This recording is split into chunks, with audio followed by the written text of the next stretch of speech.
This is Lucifera. Hello, this is Shindo. Today we're continuing our conversation about the GCOL, the Greater Church of Lucifer, but specifically, since we have had questions regarding this, what an Archon is. The leadership, the four leaders in the Greater Church of Lucifer, like to call themselves Archons.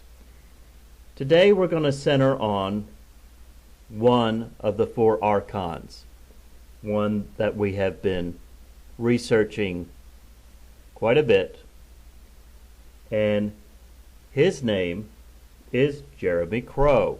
To start with, Lucy is going to read from the I Am that was sent to her by Jacob No.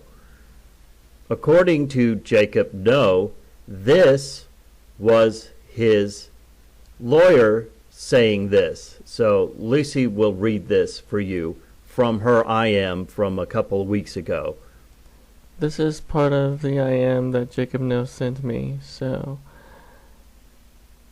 we are asking you to please cease and desist with your personal attacks of the church leaders, as that is a targeted personal attack on individuals and not the church itself. If you wish to continue to disagree with the church and its doctrine, then certainly feel free to indulge your First Amendment right of free expression, but continued personal harassment is not protected by the First Amendment and does not carry serious penalties at both the state and federal levels. And does carry serious penalties at both the state and federal levels. If you wish to discuss this matter further, you may reach me at the email above.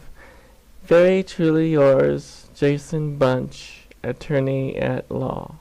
So according to this, that was according to Jacob No, written by Saul Goodman, Jason Bunch, Attorney at Law. We need to stop the personal attacks. Well, you're going to wish that we had kept to personal attacks, because now we are going to do exactly what your lawyer, Mr. Goodman, Mr. Bunch, asked us to do. First of all, since we are sticking with Mr. Crow here, let's ask ourselves, does Mr. Crow know what the definition of Archon is? Since he calls himself Archon, I would think that he would, considering that I have found online, easy enough to find, right here on the Greater Church of Lucifer website. This is Archon Jeremy Crow. I'm not going to read all of it, but I will read the relevant part. Jeremy has held officer roles in several esoteric orders, including the Golden Dawn and Ordo Templi Orientis. In 2002, Jeremy began writing and sharing articles and lessons on Gnostic Luciferianism. A matter of fact, I have found your Gnostic Luciferian website here online.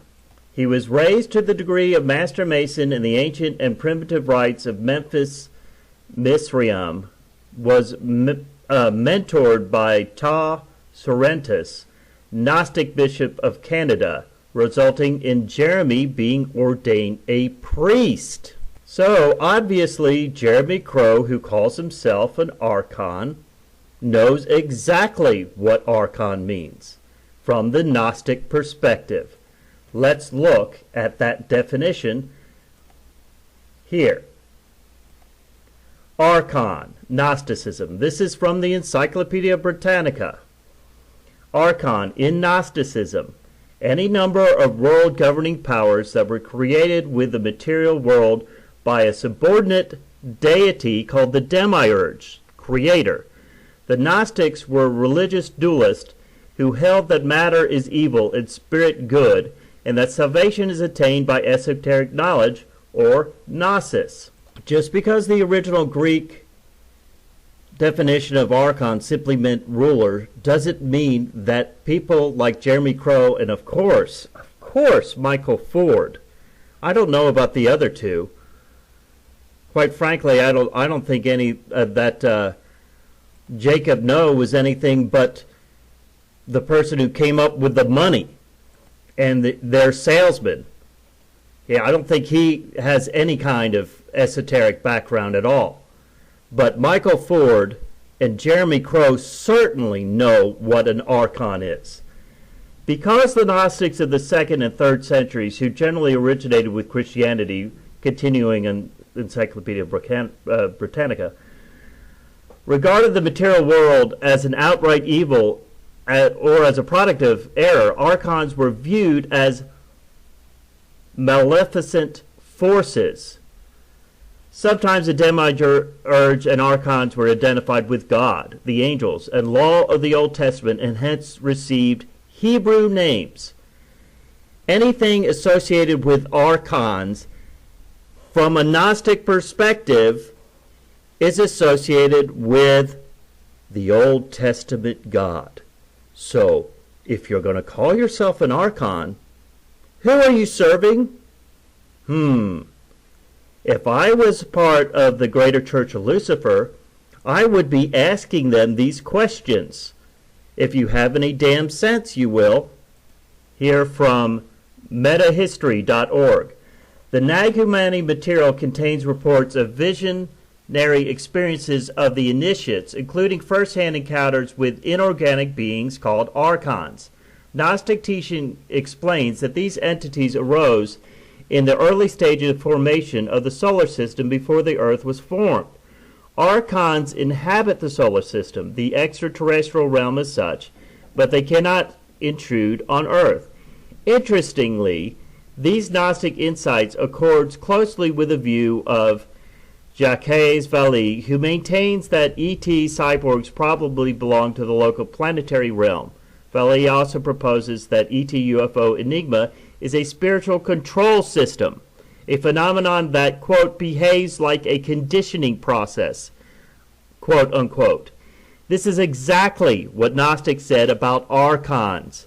They can affect our minds by subliminal conditioning techniques.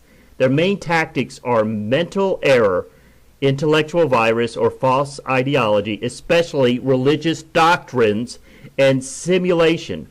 Archons are predatory, unlike a wide range of non-human or other dimensional beings, also known to the Gnostics, beings who are benevolent or neutral towards humanity. So, let's get this straight, Jeremy Crow.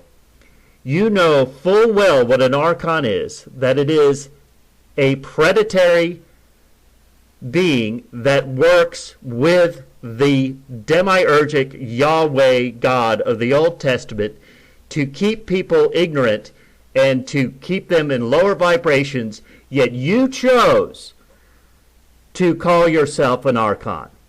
Does that make any sense to you folks? It makes plenty of sense if you understand how this game is played. They're putting out right there in front of your face what they are. You think that these people are there to help you rise to a higher state of consciousness? They're there to sell you stuff and to keep you in a very low vibration because they're working with the Catholic Church. That's my opinion. Do I have any evidence to back it up? Only what I see about how they act. And as the good book puts it, you shall know them by their works. This is a website called What is an Archon by John Lash. The links will be in the description box. Under the heading Level 2 Noetic Psychological. In Gnostic psychology, the noetic science of the mystery schools, archons are an alien force that intrudes subliminally upon the human mind and deviates our intelligence away from its proper and sane applications. They are not what makes us act inhumanly, for we all have the potential to go against our innate humanity, violating the truth in our hearts, but they make us play out inhuman behavior to weird and violent extremes. Left to our own devices, we would sometimes act inhumanely, and then correct it, contain the aberration. Obviously, we do not always do so. In the exaggeration of our insane and inhumane tendencies, and in extreme, uncorrected deviance from our innate intelligence, Gnostics saw the signature of an alien species that piggyback on the worst human feelings. Okay. Hence, Archons are psycho-spiritual parasites. So basically, Archons are there to make you go insane, according to this definition. Parasites. Let's look at your website, Jeremy, called the Gnostic Lucifer. Remember that from Encyclopedia Britannica, Archon in Gnosticism is any number of world-governing powers that were created with the material world by a subordinate deity called the Demiurge. They work for the Demiurge, the Christian, Judeo-Christian God. Let's look at what Jeremy Crow says about the Demiurge on his own site. Although the Demiurge is a creator and ruler of the physical plane, he is not the God Most High. Sometimes he is called Samael, which means blinded of God, because he thinks of himself to be the highest God. Included in these cosmic cosmologies is a being who is reflection or image, which implies light of the GMH. The Demiurge sees this image of a God higher than himself and gets scared. He binds this reflection, which is an entity unto itself, also called Adam Kadham in Kabbalistic literature, into his physical creation of an attempt to gain control over it. This was all part of the big plan, which involves feminine character called Sophia, which I won't go into detail about this introductory article.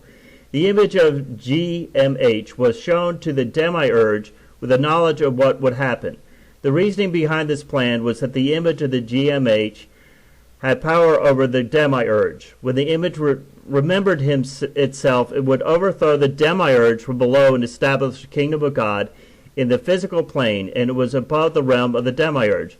According to this cosmology, the Demiurge either created the physical universe in a flawed manner, or that he damaged the physical plane when he uttered, "There is no God before me." In all versions, the Demiurge endeavors to keep us ignorant in order to maintain control over us. It's a reasonable question to ask why somebody who writes this about the Demiurge would then take a name, a title, given to the people who are the Demiurge's little lackeys. Archon doesn't not just mean ruler. I think we've dispelled that myth and that idea. I would seriously question if I was a member of the greater Church of Lucifer and I wanted to truly bring about some form of enlightenment through gnosis, through knowledge, through understanding. Why the hell the people who are the head of my group are calling themselves Archons after the people who are parasites and only purpose is to keep us in ignorance? There you go. No personal attacks at all. This is Shindo. This is Lucifera. Goodbye.